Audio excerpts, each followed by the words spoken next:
Welcome everyone to the Airfoil Labs King Air 350. Beautiful day at Paulding County Airport, just northwest of Atlanta. And today we will be going over a startup procedure and short takeoff of the Beech Air King Air 350 by Airfoil Labs. I am in no way affiliated with Airfoil Labs, however I will be leaving a link in the description below if you are interested in purchasing this aircraft for X-Plane 11. The cost is $49.95. So without further ado, let's get started. Little history on the King Air 350. It was introduced to the market in 1984, at the time under the name the Super King Air 300. It was created based on the Model 200. And the new Model 300 has a modified airframe with more powerful engines and redesigned cowlings. Later on, Beechcraft started modifying the 300 model by stretching the fuselage by pretty close to 3 feet and added 2 cabin windows on each side, as well as the winglets on the wingtips. This type was introduced in 1990 and is now known as the King Air 350, and besides the changes to the fuselage, the King Air 350 was given a higher maximum takeoff weight of 15,000 pounds. From 1998, Beechcraft implemented the ultra-quiet active noise cancelling system as standard on all King Air 350s. In 2003, the King Air 350 avionics were upgraded, and the Airfoil Labs King Air we are flying today will be representing the avionics package for the type just before 2003. The performance specs on the King Air 350 is equipped with 2 Pratt & Whitney PT6A-60A engines producing 1,050 shaft horsepower each, up to 25,000 feet. It has a normal cruise speed of 311 knots and a range of 1,550 nautical miles, a climb rate of 2,700 feet per minute, not your grandpa's Cessna, and requires 3,217 feet of runway to take off and 3,161 feet of runway to land, assisted by the reverse thrust with the props. Makes landing a breeze in short, tight fields. So without further ado, let's get going into the cockpit here. In another video, we will do a walk around to showcase all of the features that the Airfoil Labs King Air 350 has to offer. So let's hop right in. So the first thing we want to do while we were in here is flip up this switch cover. And I have my mouse shown for click regions so you can see where I am clicking. Next, we will turn on the battery. Very nice. Let's extinguish this master caution light. Great. Now, the King Air 350 is very simple to start, and it can start on battery. So what we want to do is turn on our strobe and beacon, and we will bring our engine and ignition start to the right engine first. Let's go ahead and turn that on. You can hear the engine firing off here. And once we reach a turbine percentage of about 16%, we will bring the condition levers up to low idle for the right engine. There we go, and you should see it drop into that D10 there. Nice. Monitor our turbine temperature and make sure we don't exceed the maximum start temperature. At 40%, we can turn off our ignition. Wait for this engine to spool up. Close our windows here to get rid of some of the noise. And it looks like we've had a good start. So to assist in the left engine starting, we want to bring our right engine's condition lever all the way up to high idle. And we will repeat the process with the left engine. First, let's close our window so we're not blasted by prop noises and engine noises. Okay, we can see the left engine beginning to turn there. And at 16%, we will bring our left engine condition lever up to low idle. Introduce fuel into the turbine. There we go. Monitor our engine gauges here. Waiting for that 40% on the turbine to turn our starter off. Perfect.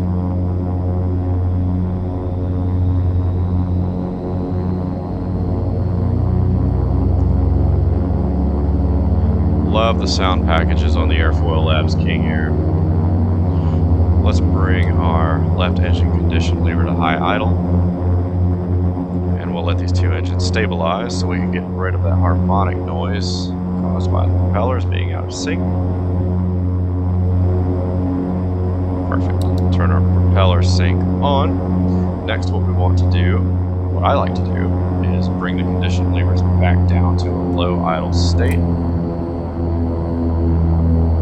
We will turn on our right generator, left generator, and we also need to turn on our right and left inverters.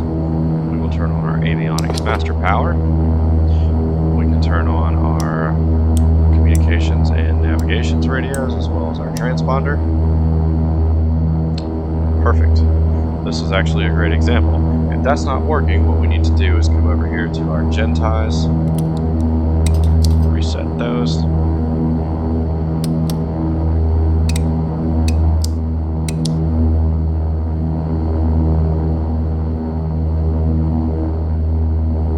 I turned off the master avionics power. That's why.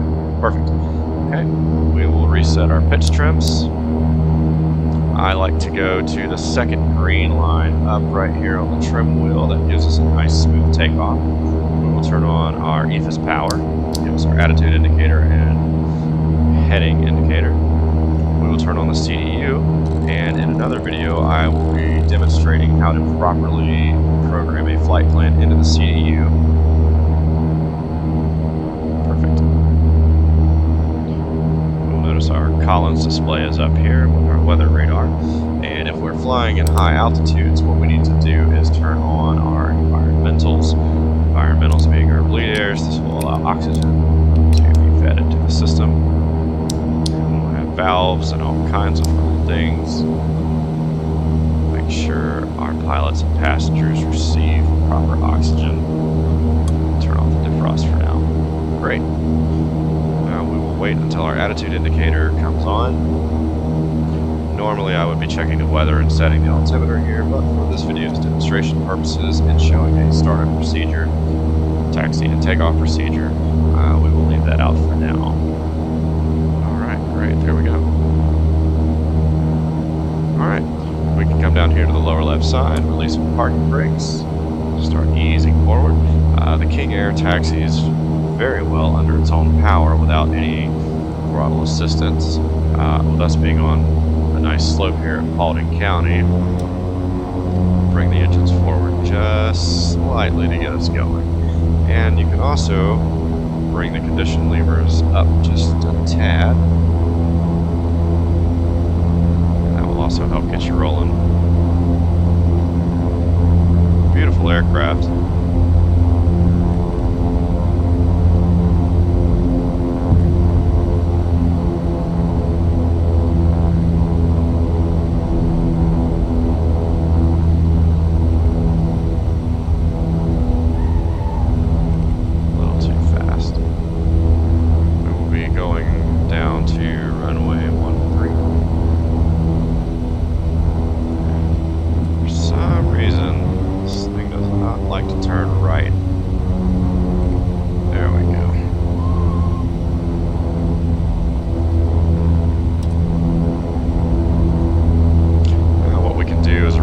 Test. Let's bring our condition and props a little forward. Test our thrust reversers. Perfect. And bring those condition levers back down to low idle here so we don't overspeed.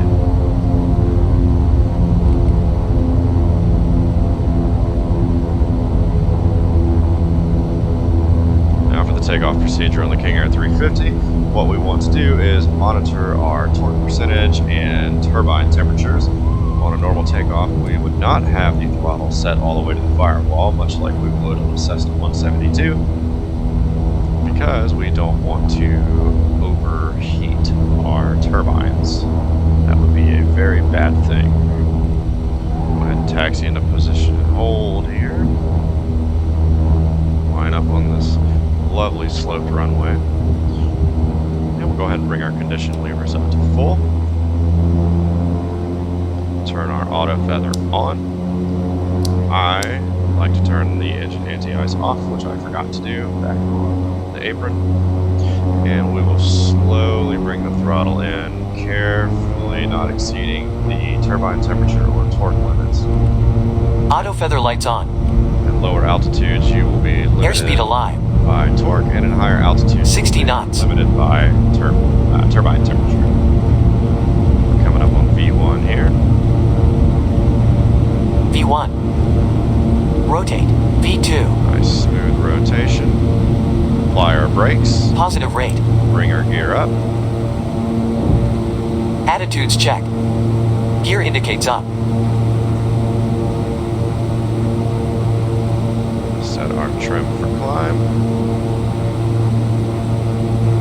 Our power back just slightly, not to exceed our torque limits.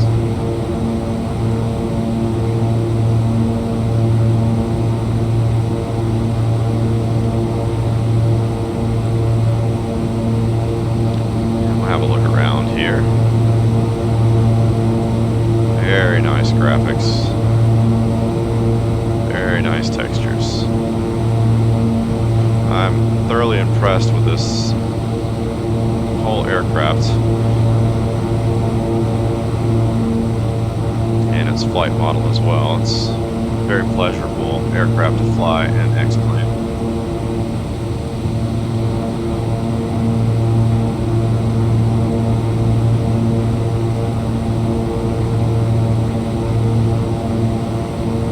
Alright, bring our props back to about 16 and a quarter. Set up for our cruise climb condition.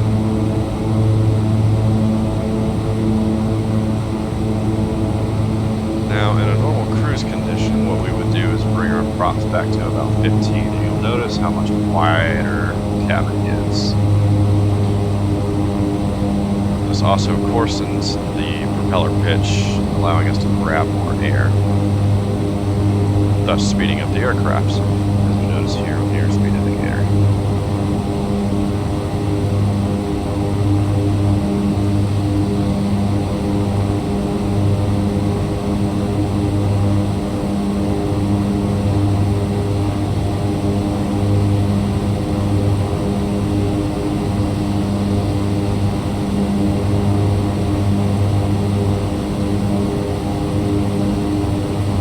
Okay, that will sum up the Airfoil Labs King Air 350 startup, and I will leave a link in the description below to the Airfoil Labs King Air 350. You can have it for $49.95.